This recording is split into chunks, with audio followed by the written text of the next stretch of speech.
What if I told you that the most hyped flagship of 2026 might already be outdated before it even launches? Stop. Take a breath. And before you even think about smashing that pre-order button on the brand new Samsung Galaxy S26 lineup, you need to hear this. The leaks are out. The spec sheets are public. And the mystery? It's officially dead. What we're looking at is not a revolution. It's a calculated refresh. And in some areas, it feels like Samsung is asking for future money for past technology. We are just 2 weeks away from the big Unpacked event on February 25th in California.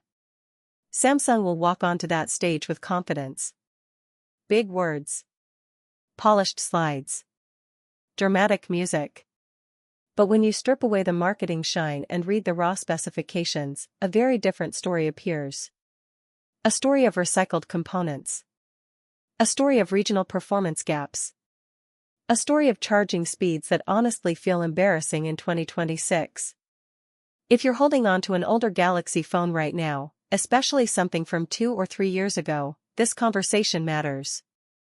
Because what Samsung is changing, and what they are lazily keeping the same, will decide whether you upgrade or save your money. Let's start with the base Galaxy S26 and the S26 Plus. This is where the frustration really begins. Samsung is once again playing the chip lottery. And if you've been a Galaxy fan for years, you already know what that means.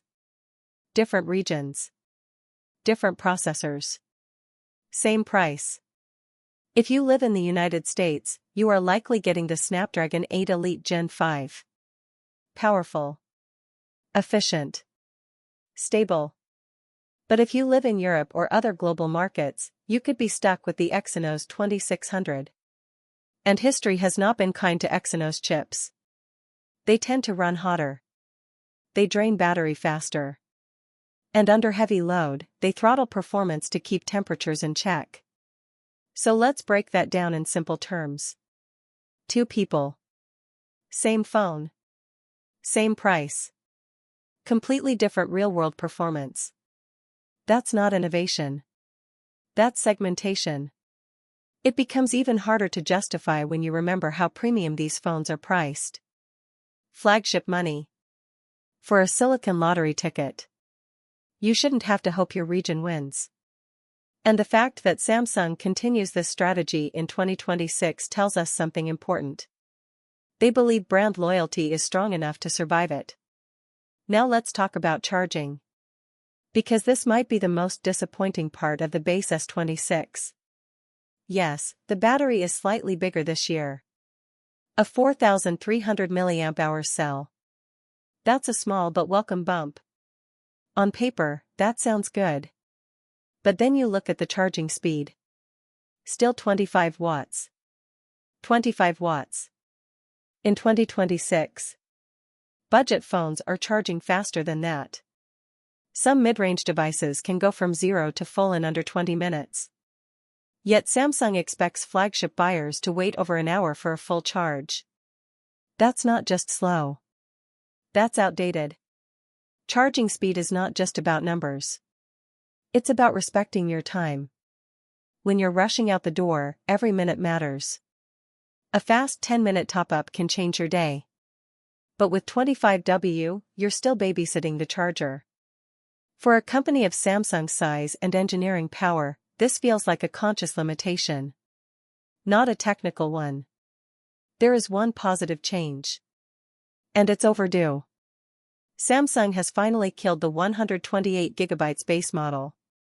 Every S26 now starts at 256GB of storage with 12GB of RAM.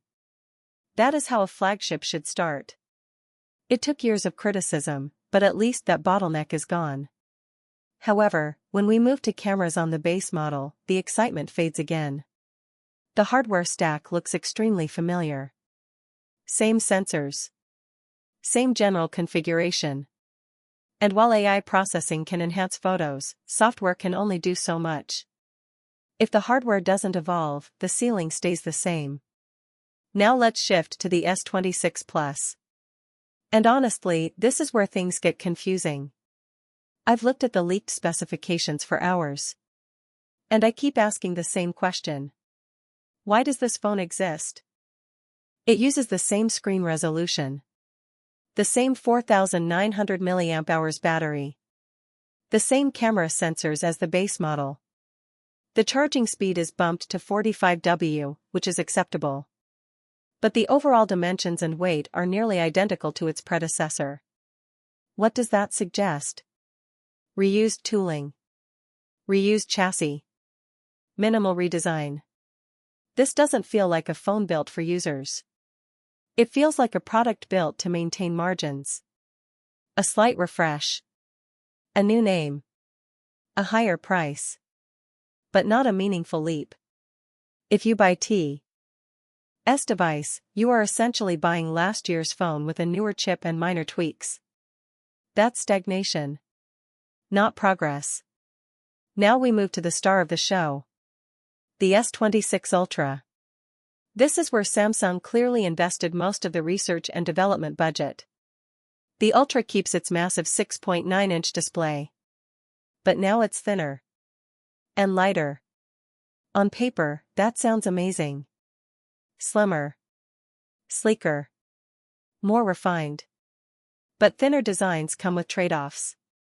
Heat management becomes harder. And the Snapdragon 8 Elite Gen 5 is not a mild chip. It's powerful.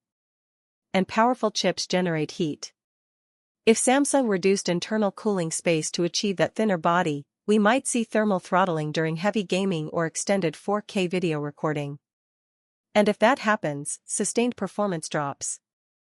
You get short bursts of speed. But not long-term stability. This is something real-world reviews will expose very quickly. Now let's talk about cameras. Because this is where things finally get interesting. The main sensor remains 200 megapixels. But the aperture has widened from f/1.7 to f/1.4. That might sound like a small numerical change. It's not. In optics, that's a massive jump in light intake. More light means better low-light photography. Cleaner night shots. More natural background blur. Less dependence on artificial portrait modes. But there's a trade-off. A wider aperture creates a thinner depth of field. That means the focus area becomes extremely narrow. If you're shooting close-up photos of food or documents, parts of your image may fall out of focus. Unless Samsung introduces a variable aperture system, and leaks suggest they haven't, close-up photography could actually become more challenging. Still, Samsung did improve the rest of the camera system. We're finally seeing a 50MP ultra-wide lens. And an upgraded periscope setup. This is the balanced quad camera system fans have been asking for. Better detail.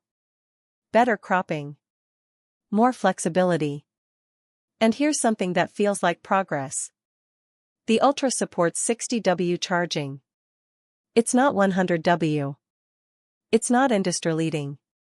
But 60W is a sweet spot. Fast enough to feel modern. Not so aggressive that it destroys long-term battery health. This is the kind of compromise that actually makes sense. Samsung is also pushing something called Unpacked AI. The name sounds futuristic. But what does it actually do? From what we know, it's supposed to be a more proactive assistant. Smarter suggestions. Deeper system integration. But let's be honest. Until it can handle real-life tasks independently, like booking appointments or managing complex workflows, it's just a smarter chatbot wrapped in marketing language. There's also talk of a new privacy display layer. A feature that dims the screen when viewed from sharp angles. It's not new technology. But if it works well without ruining screen quality, it could be useful. The real question is whether it compromises viewing angles for the actual owner.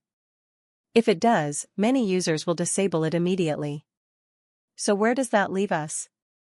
If you own the S25 Ultra, this is not a must upgrade. The improvements are refinements. Not revolutions. The wider aperture is exciting. The 60W charging is welcome.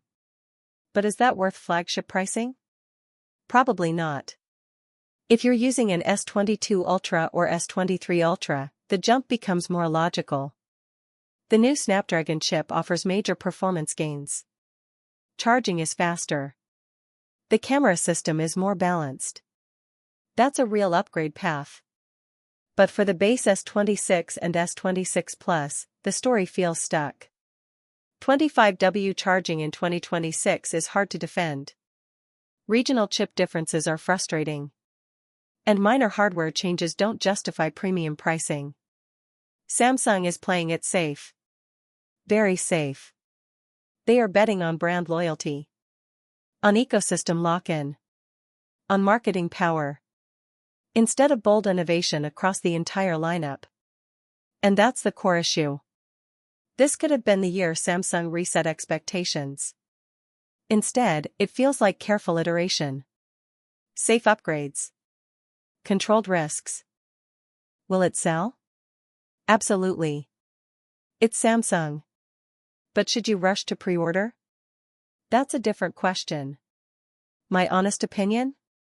The S26 Ultra is the only model that feels somewhat forward-looking. Even then, it's evolutionary. Not revolutionary. The base and Plus models feel like they are lagging behind competitors who are pushing charging speeds and hardware innovation much harder. If Samsung surprises us at launch with powerful software features that genuinely change the user experience, that could shift the narrative. But based purely on hardware leaks, this lineup feels conservative. And in a world moving this fast, conservative can quickly feel outdated. So think carefully. Compare wisely.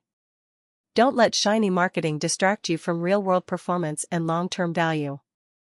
If you like the video, subscribe, share the video and hit the bell icon like that, and give your best opinion about this product. Also add engaging hook in the start as well.